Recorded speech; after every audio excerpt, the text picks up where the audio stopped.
Good morning, everybody. Dave here with Nelson Creek Farms coming to you live from a very chilly Thursday, the 21st of December, 2023. Hadn't planned on doing another video before Christmas, but we're going to do this one just because somebody got me to thinking. So stay tuned.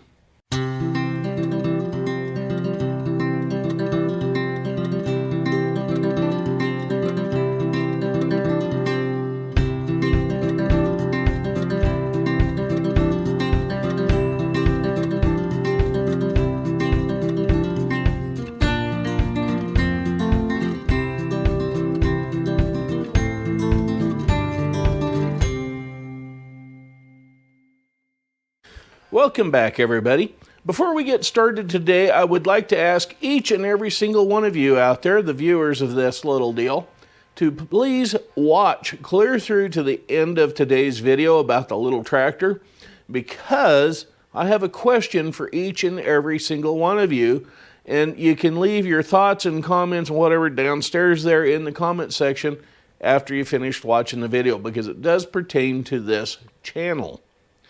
Now, before we get started on anything else, what do you do with someone that has been injured during a game of peekaboo? Any ideas? Why, you take them to the ICU, of course. Well, let's jump right in. Now, I usually keep people's names hidden to protect them. However, in this case, Mr. M, you know who you are, sent me a message about the little 1939 Farmall A that we have here at the farm, and asked if it was an early enough model that if it had a starter or not. Well, it got me to thinking. The only way I knew it was a 39 is because of what the seller that I purchased it from told me it was. And it has the 1939 characteristics, such as these. Now, having dealt with early 39 Farmalls before, I can tell you, and so did the guy that sold it to me, that those oil pan test cocks for testing the oil level in the engine are indeed early 39 style petcocks. They've got the little bent handle on them instead of that wing nut thing.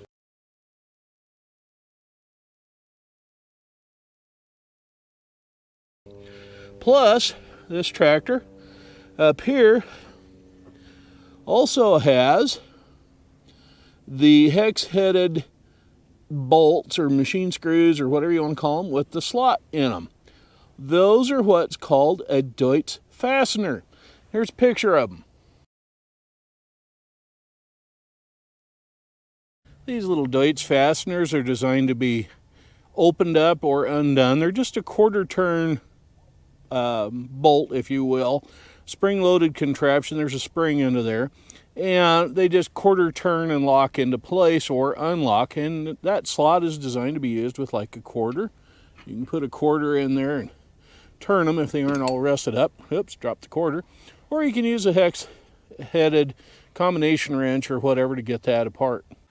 Now, as you well know, I oftentimes eat out. Being a single guy, I hate to cook for myself, so I grab something at the gas station on the way to work, or something from a fast food place on the way home, or something I get from the store I can just chuck in the microwave and heat it up.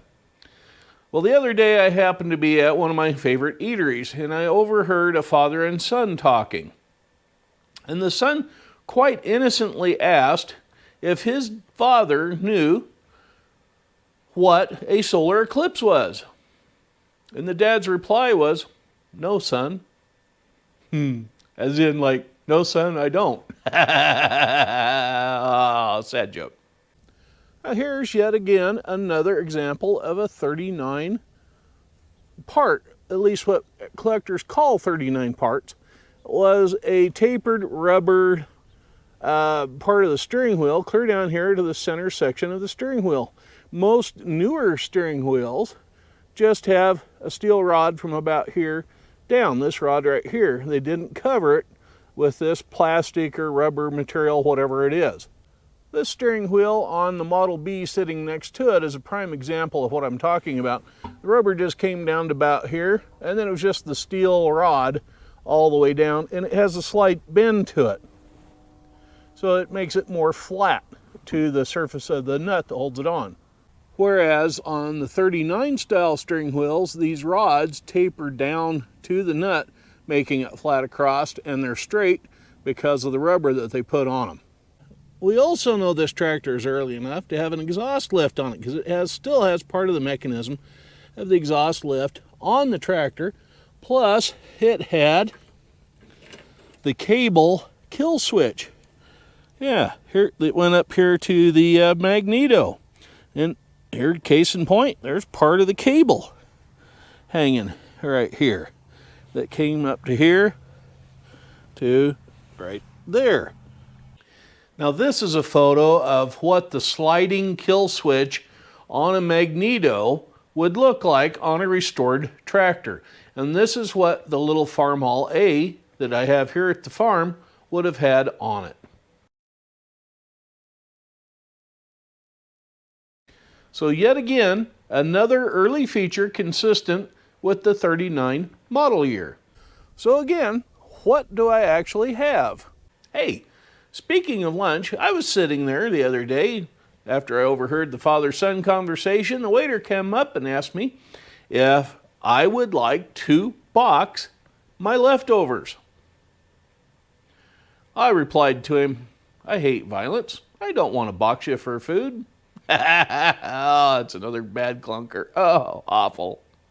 Now, Mr. M asked me about the starter, so I started doing a little bit of research on this particular tractor and serial numbers and whatever all down the line. And one of the things that kind of got me to wondering about it was, if you recall in the last video where I bought that new bolster piece and it had a DB part number instead of a DA part number, the further down the alphabet they go on that second letter on those part numbers means it's been new and improved that many times. So A is 1, B is 2, C is 3, D is 4, etc., so forth and so on.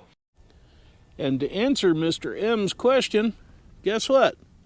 There's a hole there for a starter, and if you look inside of there, I don't know if you can see it in there or not, there's the flywheel. And if you look under here where the plate is missing, there's the bottom of the flywheel, and guess what? No ring gear on this thing.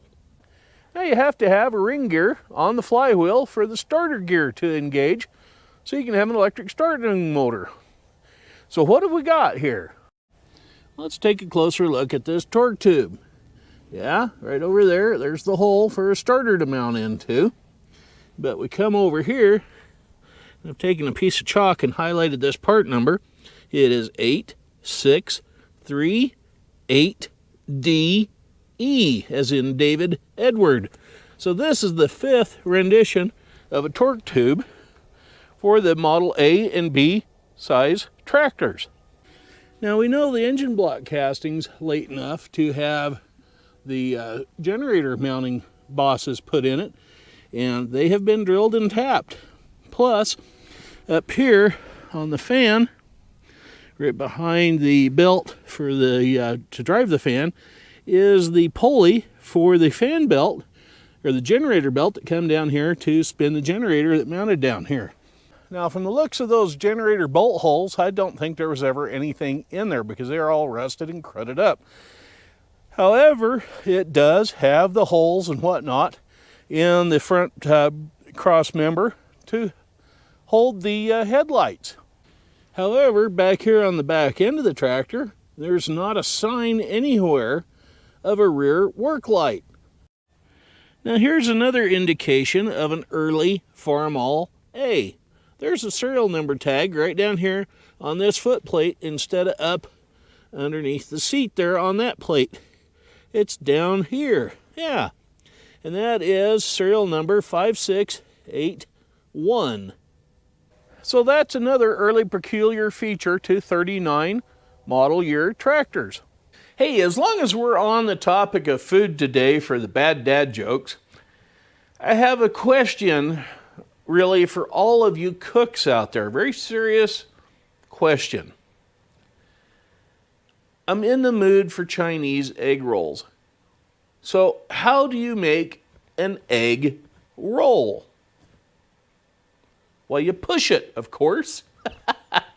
Now we know what the serial number is on the tag, but right here is a boss that should tell us what the serial number is of the engine. So we're going to clean that up and see what it says.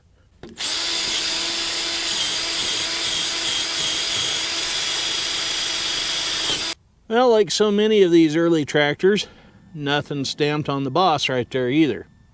So let's take a look at the casting date right down here. Let's see what it says. I don't know if you can read it or not. 1119J. So let's see what that says. So what do I have? Let's start with a little bit of analysis here. I've written down a few stats and specs and whatnot, so we'll get that covered. International Harvester started making the Farmall Model A sometime in 1939. It wasn't January 2nd, 1939, the day after New Year's Day. It was somewhere down the line, and I saw it once. It popped up. I was doing some research on this on my phone at 2 o'clock in the morning. Didn't save it, or it didn't save. They didn't start making the A until something like April or May of 1939.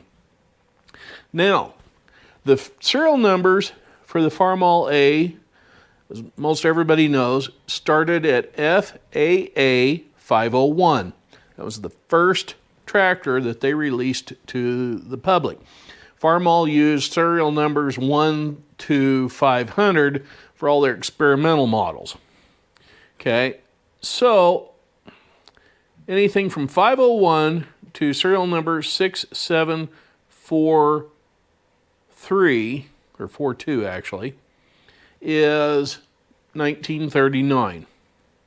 My serial number of 5681 makes it a late 1939 year tractor.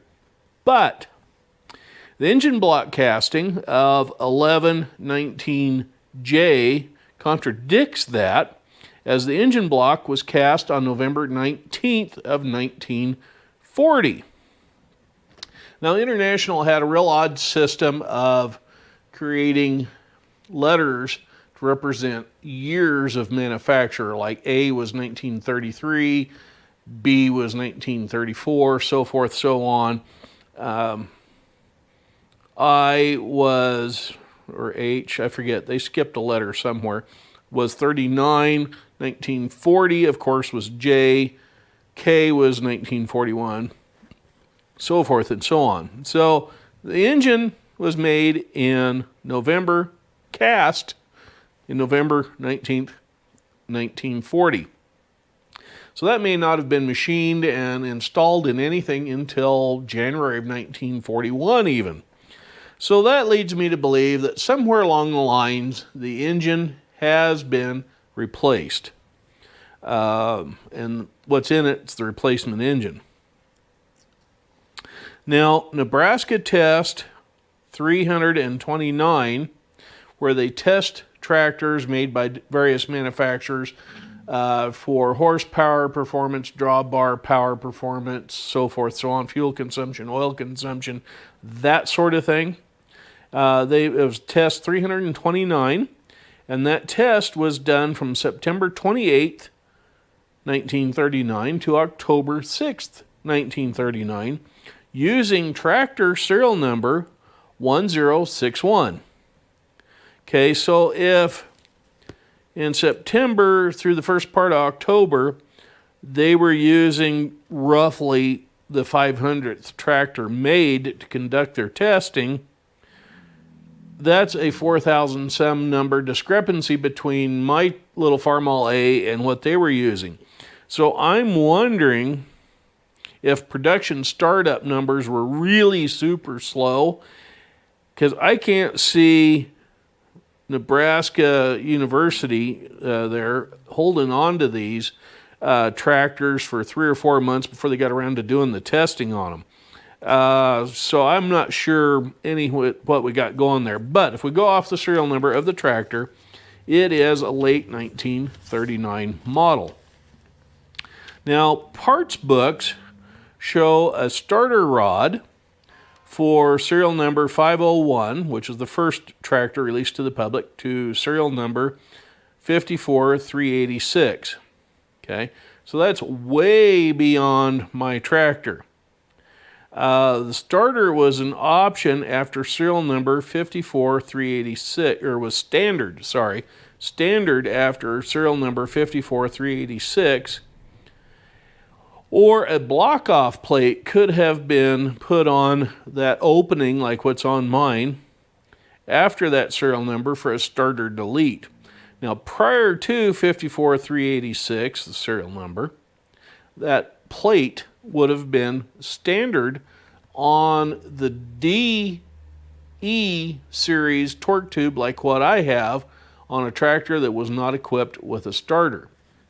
Now, that tractor may have originally been equipped with a starter before this new engine was put in it. The only reason why I say that is because the fan pulley has a second pulley on it for the generator belt. Even though it's full of crusted up, dried old motor oil and grease and whatever, that usually wouldn't have been on there unless that engine came equipped with a generator to supply power to a starting battery. So we're all over the place on this thing.